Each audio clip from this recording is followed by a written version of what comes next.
بسم الله الرحمن الرحيم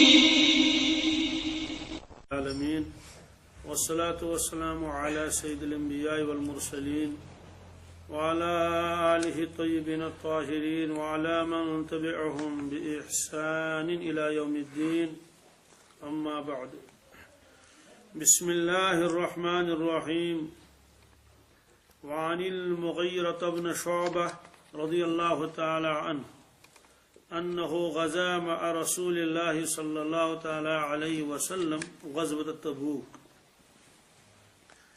یہ لمبی روایت ہے، اس کا متن ایک مرتبہ پہلے آ چکا ہے، آج اس کی تشریح آئے گی انشاءاللہ.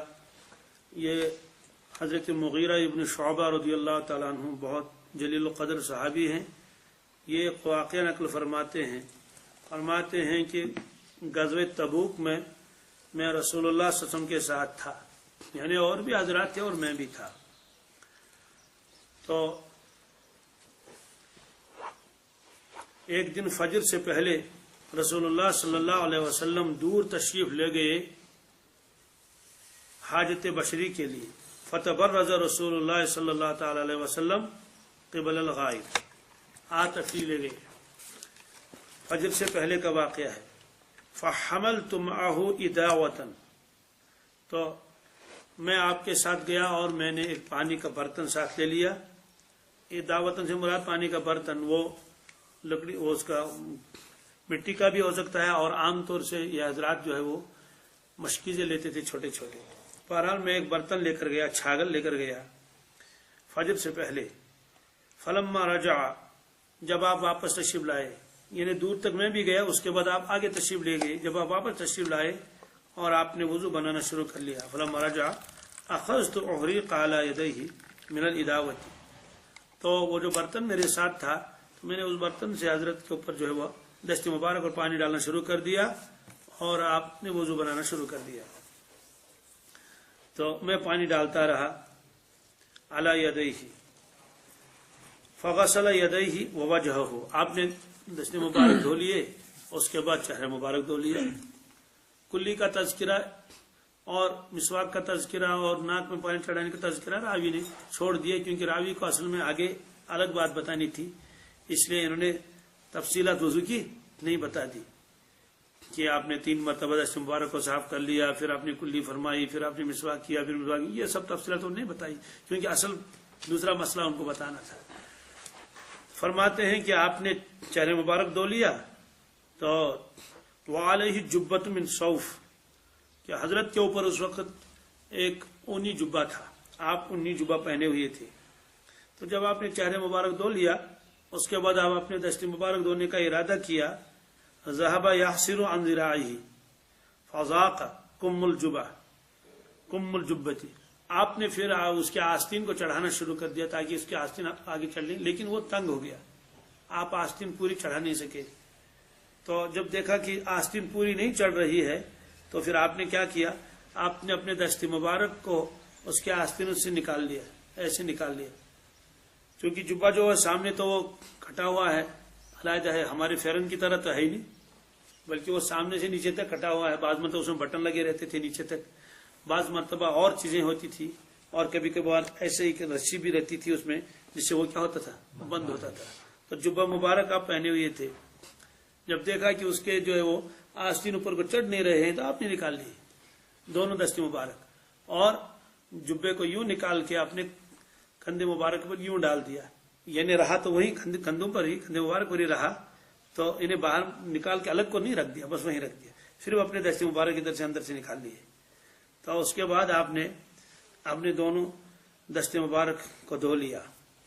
وَأَلْقَى الْجُبَّةَ عَلَى مَنْكِبَيْهِ فَغَسَلَ ذِرَاعَيْهِ، کون سمیت آپ نے دھو لیا. ثُمَّ مَسَحَ بِنَاصِيَتِهِ، پھر اس کے بعد آپ نے اپنے ناسیہ، سامنے والے حصے پر مسح کیا. اس کو ناسیہ کہتے ہیں، کیونکہ سر مبارک پر امامہ تھا، تو ایسے آپ نے تھوڑا سا امامہ کو پیچھے کھسکا دیا، یوں کر لیا، اور سامنے والے حصے پر آپ نے مسح کیا. وعلی الامامۃ، اور اس کے بعد آپ نے امامہ کو ایسے کیا، یہ. ثم احویت لِأَنزِعَ خُفَّيْهِ، اس کے بعد میں جھکا تاکہ میں آپ کے پاؤں مبارک سے اس خف کو نکالوں، کیونکہ اب تو پاؤں مبارک بھی دھونے ہیں، وضو بنانا ہے۔ تو میں جھک گیا اور میں نے شروع کیا کہ میں نکالوں، تو آپ نے فرمایا فقال، آپ نے فرمایا دعہما، میں رہنے دو، یعنی ان کو نکالنے کی ضرورت نہیں ہے، خف کو نکالنے کی ضرورت نہیں، چمڑے کے موزے پہنے ہیں، رہنے دو، ان کو نکالنے کی ضرورت نہیں۔ فإنی ادخلتہما طاہرتین، اس لیے کہ میں نے ان دونوں کو پہنا ہے پاکی کی حالت میں، کس میں؟ اللہ، آپ اس کو نکالنے کی ضرورت نہیں ہے۔ فمسح علیہما، تو آپ صلی اللہ علیہ وسلم نے دونوں پاؤں کے اوپر پھر کیا کیا؟ مسح کیا۔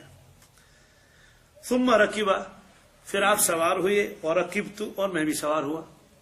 آپ دیکھیے یہاں سے جب تشریف لے گئے تھے اس وقت سواری کا تذکرہ نہیں آیا، اب جب واپسی کا تذکرہ آ گیا تو سواری کا تذکرہ، اس لیے ثم رکبا، آپ سوار ہوئے، اور رکبت، میں بھی سوار ہوا۔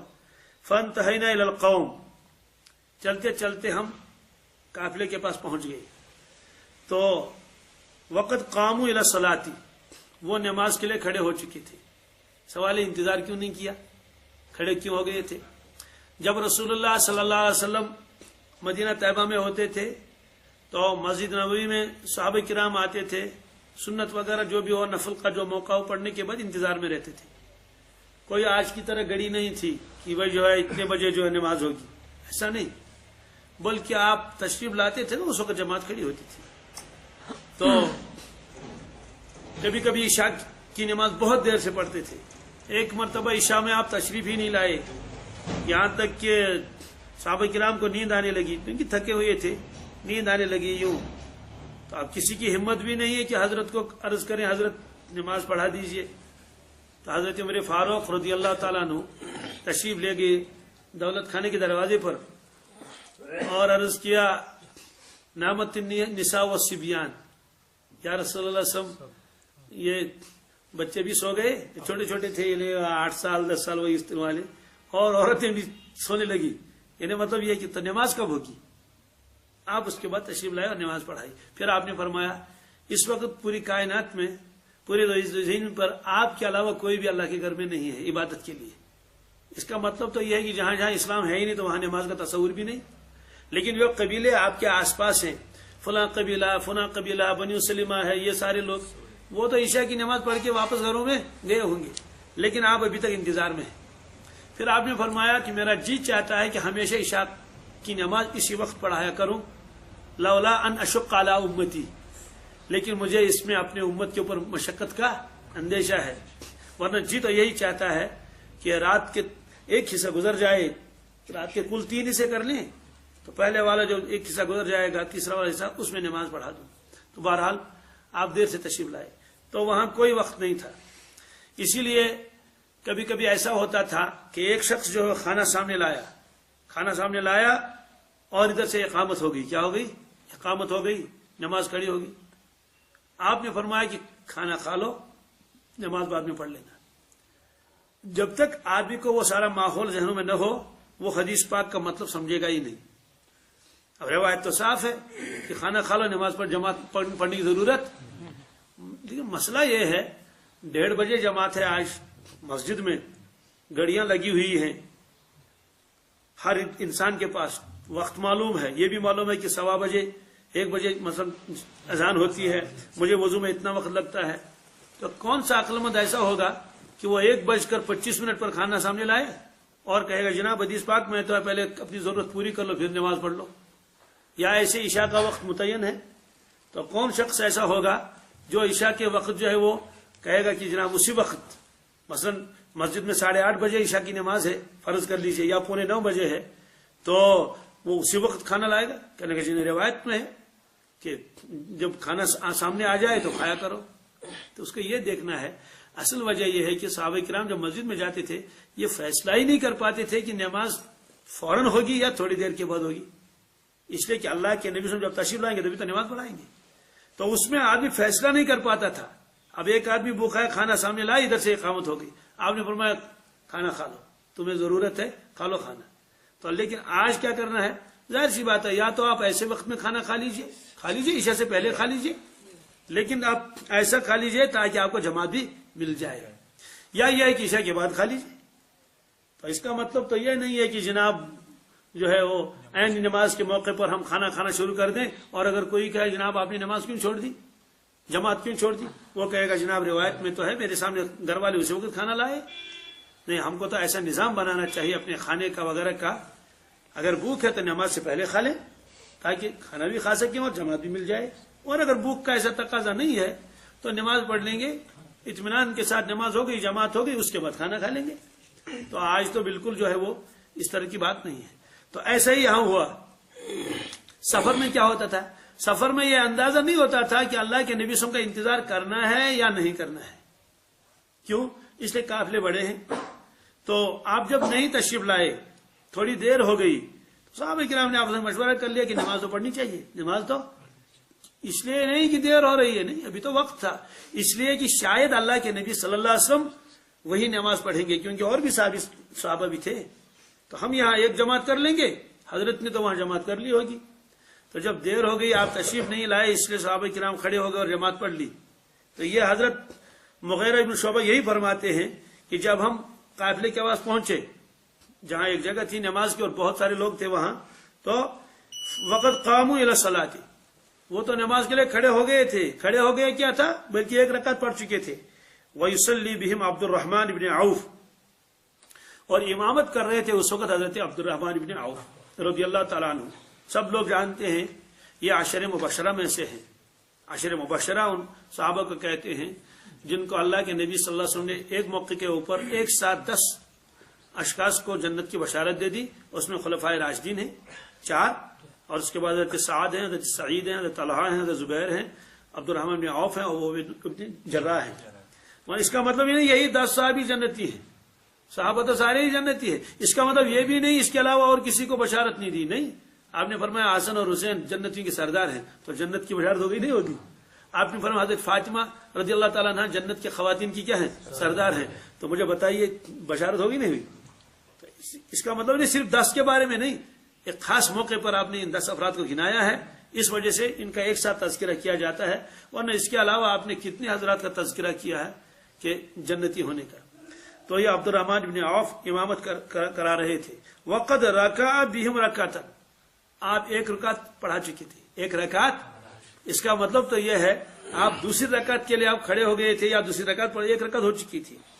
فلما احس بالنبی صلی اللہ تعالی علیہ وسلم ذهب يتاخر، تو جب اس کو احساس ہوا، محسوس ہوا کہ اللہ کے نبی صلی اللہ علیہ وسلم تشریف لائے ہیں، کس طرح محسوس ہوا؟ اور بھی افراد آ رہے ہیں، پر چلنے کی آہٹ بھی ہوتی ہے، یہ بھی ممکن ہے کہ سامنے سے آپ تشریف لا رہے ہوں۔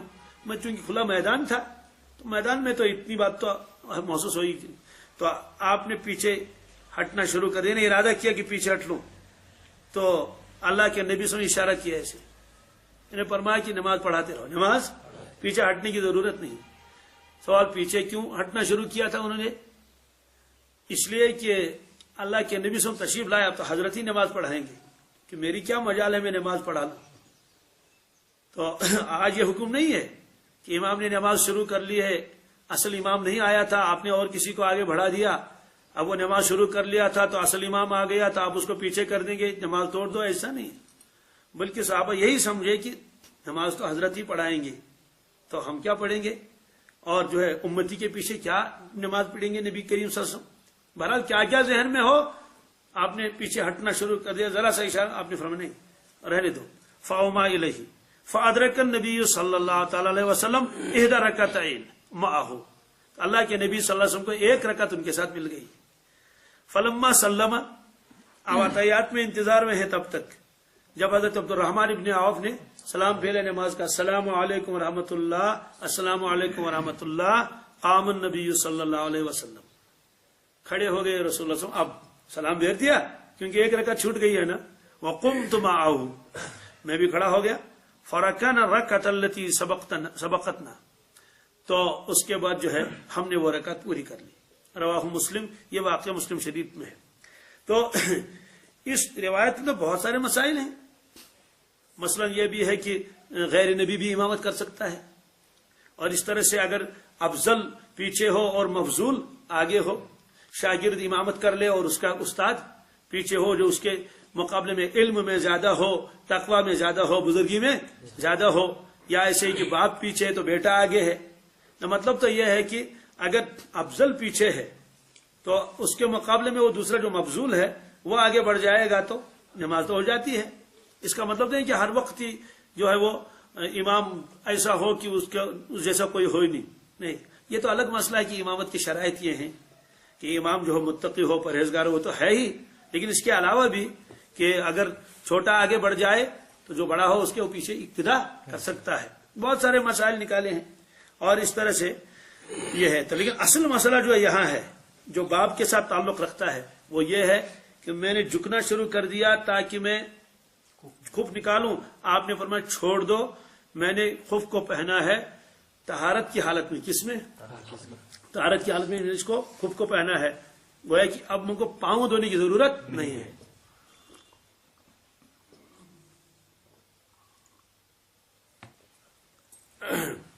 اب مسئلہ ہے کہ موضوع پر مسح کب کریں گے، یعنی خف کے اوپر مسح کب کریں گے، اس کے لیے شرائط ہیں. اس کے لیے فقہاء کرام نے 10 شرطیں لکھی ہیں. کتنی؟ جی. مثلا سب سے پہلے وہ خف ہونا کیسے چاہیے، کتنا بڑا ہونا چاہیے. پہلی شرط یہ ہے کہ خف ایسا ہو کہ جب وہ پہنے تو ٹخنے چھپ جائیں. کیا اس کا مطلب یہ ہے کہ اگر خف ایسا ہے کہ وہ ٹخنوں سے نیچے ہیں، ٹخنے نظر آ رہے ہیں، تو وہ خف چاہے خفی ہو اس پر مسح جائز نہیں. کیوں؟ جتنا حصہ وضو کے اندر پاؤں کا دھونا ضروری ہے اس پورے حصے کے اوپر کور ہونا چاہیے خف کا. لہذا ٹخنوں سے جو نیچے ہے تو خف اس میں جائز نہیں. ایک شرط تو یہ ہے. دوسری شرط یہ ہے کہ وہ قدم کی حیت پر بنے ہوئے ہو، جیسے قدم ہے جیسے پاؤں ہے اسی سائز کا بنا ہوا ہو. یعنی اتنا بڑا نہ ہو کہ مطلب کہ بہت بڑا ہو اس میں آپ نے پاؤں ڈال دیے، نہیں، بالکل جیسے پاؤں ہے پاؤں کے ساتھ وہ کیا ہو، لگا ہوا ہو. ہلکا پھلکا ڈھیلا تو ہو سکتا ہے لیکن یہ ہے کہ وہ پاؤں کی حیت پر ہی ہو، اور جب آدمی چلے تو وہ پیروں سے ملا ہوا ہو. تو اور پھر دوسری بات ہے اس میں چلنا بھی ممکن ہو. اسی لیے کتابوں میں لکھا ہے لکڑی کا اگر خف ہوگا، کوئی بنائے گا مثال اور کسی چیز کا، تو اس پر جائز نہیں ہے، کیونکہ وہ تو ایک تو اس کے ساتھ لگا ہوا نہیں اور اس کی حیت پر بنا ہوا نہیں ہے. اگر ہوگا بھی حیت پر بنا ہوا تو اس کے لیے وہی شرط ہے کہ وہ چمڑے کا ہونا چاہیے. ایک پھر فرمایا کہ وہ اتنا مضبوط ہو، کیا ہو کہ اس کو پہنے آدمی تو 3 میل کم از کم پیدل چل سکے. یہ فقہاء کرام نے وہ لگائے ان کے اوپر. اور نمبر 4 وہ پیروں پر بغیر باندھے رک سکے. موٹا اتنا ہو، دبیز اتنا ہو کہ پاؤں جو ہے وہ اس کے اوپر اگر پانی ڈال دیا جائے تو وہ پیروں تک نہ پہنچے. اسی طرح ایک شرط یہ ہے کہ اس میں پھٹن نہ ہو. کیا ہو؟ وہ پھٹا ہوا نہ ہو. سوال یہ کہ پھٹا ہوا اس کی کیا مطلب ہے؟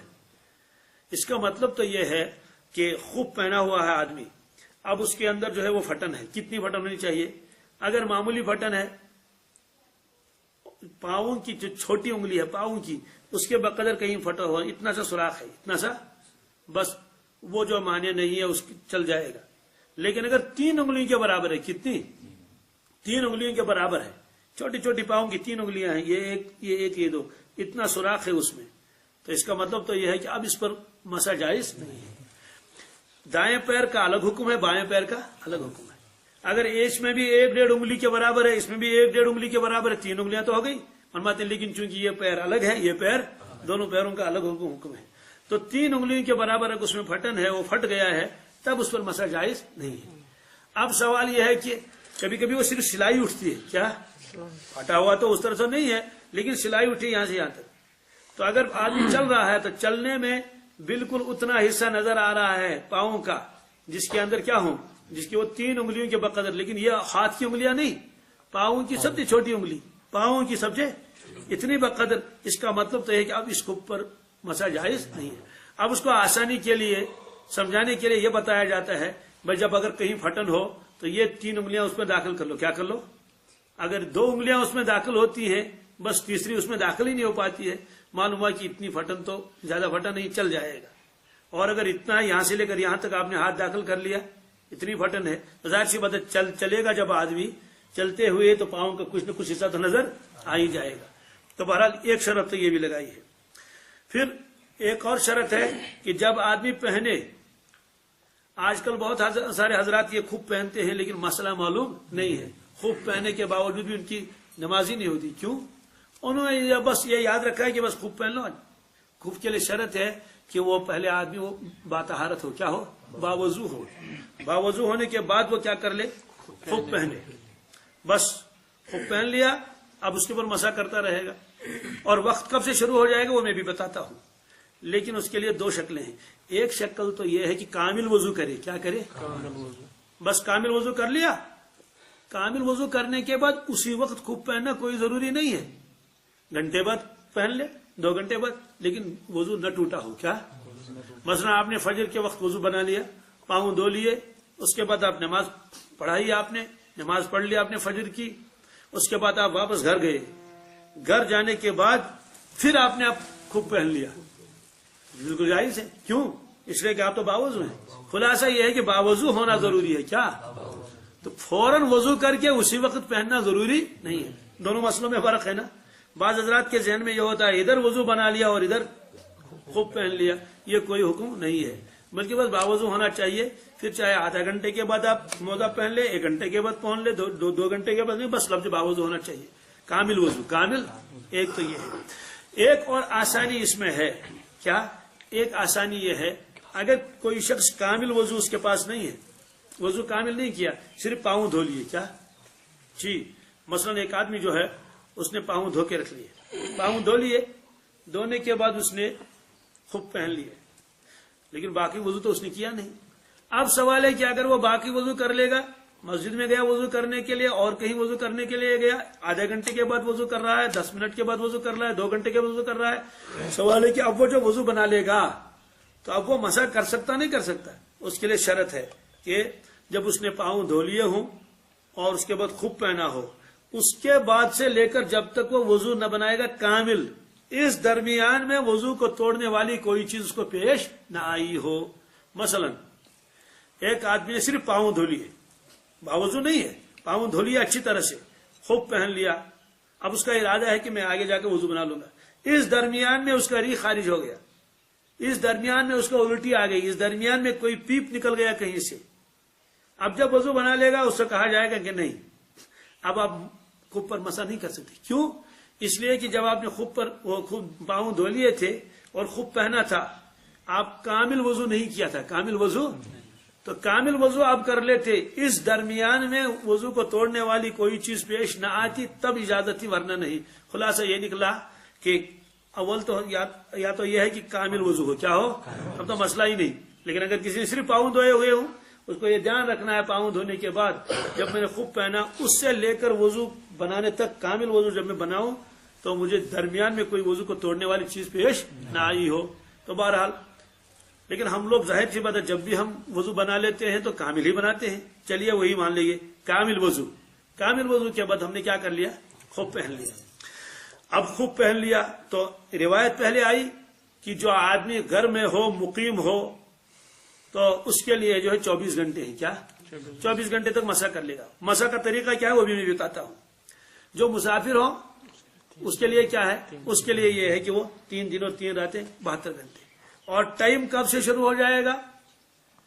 وضو سے نہیں، خوب پہننے سے نہیں، بلکہ خوب پہننے کے بعد وضو کرنے کے بعد جب پہلی مرتبہ اس کا وضو ٹوٹ جائے گا. پہلی مرتبہ اس کا وضو ٹوٹ جائے. مثلا آپ حضرات نے وضو بنا لیا فجر کے وقت، وضو بنانے کے بعد آپ نے خوب پہن لیا، پھر اس کے بعد جو ہے فجر کی نماز پڑھ لی، اشراق پڑھ لیا، یہاں تک کہ 9 بج گئی. کتنے؟ 9 بجے تک وضو ہے. جیسے آپ حضرات کو بھی الحمدللہ فجر کا یہ بھی وضو تقریباً سب کے پاس ہے. تو 9 بجے اس کا وضو ٹوٹ گیا، خوب پہنے ہوئے ہے. اس کا مطلب ہے کہ 9 بجے سے ٹائم شروع ہو جائے گا، فجر سے نہیں. سوال کیوں نہیں؟ اس لیے کہ خوب نے کون سا کمال کر لیا؟ وہ تو باوضو ہے اسی وقت سے. اسی وقت سے کیا ہو؟ وہ تو باوضو ہے اسی وقت سے. اب یہاں سے خوب اپنا کام کر لے گا. خوب اپنا کام کیا کر لے گا؟ دیکھیے اصل میں جب آدمی کا وضو ٹوٹ جاتا ہے تو نجاست حکمی، نجاست اس کے چہرے پر، اس کے دونوں ہاتھوں پر، اس کے سر پر، اس کے دونوں پاؤں پر آ جاتی ہے. نجاست حکمی. اسی لیے تو اس کو صاف کرنا پڑتا ہے. یہ جو خوب جو ہے نا، یہ جو خوب جب لگا لیتے ہیں نا، یہ اس شریعت کا حکم ہے. یہ اس نجاست کو پاؤں کے اندر آنے نہیں دیتا. یہ اس کو پاؤں کے اندر، کیونکہ پاؤں کے اوپر کیا پہنا ہوا ہے؟